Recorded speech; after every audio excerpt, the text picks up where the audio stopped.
Hello again, Year 5. Lovely to see you. Hopefully you got through the morning fluency stuff, and now we are moving on to SPAG. So let me share my screen and you will see our word of the day, which today is nonchalant. If you describe someone as nonchalant, then you mean that they appear not to worry or care about things and that they seem very calm. If someone nonchalantly does something, it means they look like they haven't put in much effort. Normally, you would say someone is nonchalant if they're very good at something and make it look easy. So that's why the example is class 5 nonchalantly record the 8 times tables. You can add ly to make it an adverb, but have a go at pausing your screen here and writing a word using writing a sentence using your word of the day.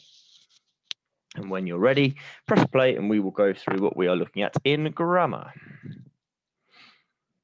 Okay, so we've done a lot of work on spelling so far in our SPAG lessons, and this week we're moving on to look at parenthesis in grammar. We're going to be moving on to that for a few weeks, and this week is looking at recognizing it. So there's quite a few questions at the end, which are looking at different ways that we can introduce parenthesis and things like that. But first of all, can you spot the relative clause in this sentence? The children who were working really hard had a well-earned break at lunchtime. And there's a reason that I've given you a sentence with a relative clause in it. Okay, hopefully you were able to spot that who were working really hard is our relative clause. It adds extra information. And if I take it out, the children had a well-earned break at lunchtime, that sentence still makes sense. So it adds that extra information and it's introduced by a relative pronoun, who. Now that sentence is also an example of parenthesis. Parenthesis is when extra information is added in the middle or at the end of a sentence, just like a relative clause.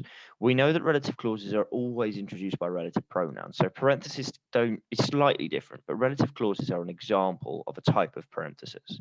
A sentence should still make sense if the parenthesis is taken out. So here's a couple of examples. So my granddad, who is 84, loves to play chess. If I take out that parenthesis, who is 84, my granddad loves to play chess, that sentence still makes sense. So I can see that that clause is an example of parenthesis as well as being a relative clause. I went to Paris, which is in France. I've given you an example there with it at the end of a sentence. If I take that out, I went to Paris, it still makes sense.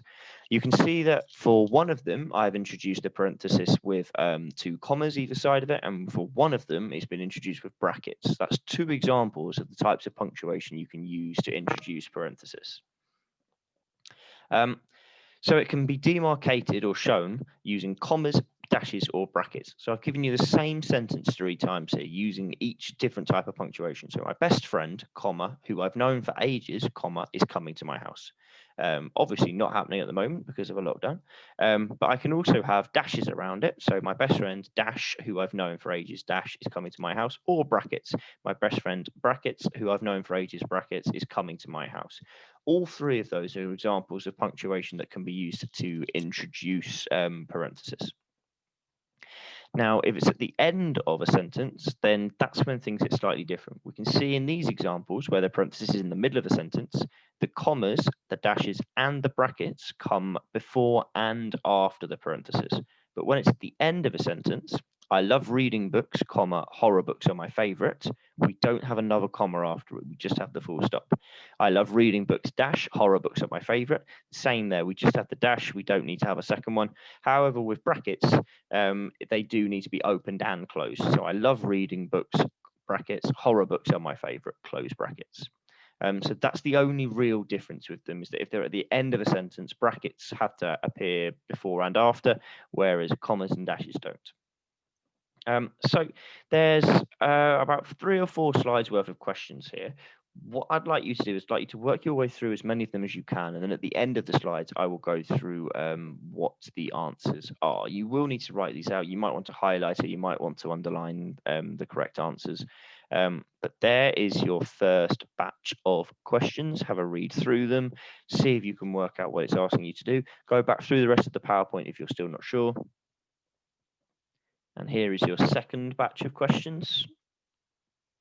Pause the screen on this one to have a go at those. And your third batch of questions. I know that the numbering has gone a bit strange, but I had to try and pick ones that would challenge you guys, so that's why they've gone a bit odd and not quite in an order. And then there's your final lot of questions. And once you've done all of those, then press play to go through the answers. Okay, so for the first set, name the punctuation used for parentheses in the following sentences. In 5AA, we've got brackets. In 5AB, we've got dashes. In 5BA, we've got brackets. And in 5BB, we've got commas this time. So we've used all three different types of punctuation to introduce our parenthesis. The two commas that I've highlighted here are the ones that are introducing the parenthesis in 6A, and I've highlighted the two commas in 6B as well. So in both of those, it's commas that's being used to introduce parenthesis. The parenthesis in 7A is which sat in the allotment, and the parenthesis in 7B is who was about to star in her own stage show. Both of those are introduced with dashes. In 8A, A is false and B is true, and in 8B, A is true and B is false.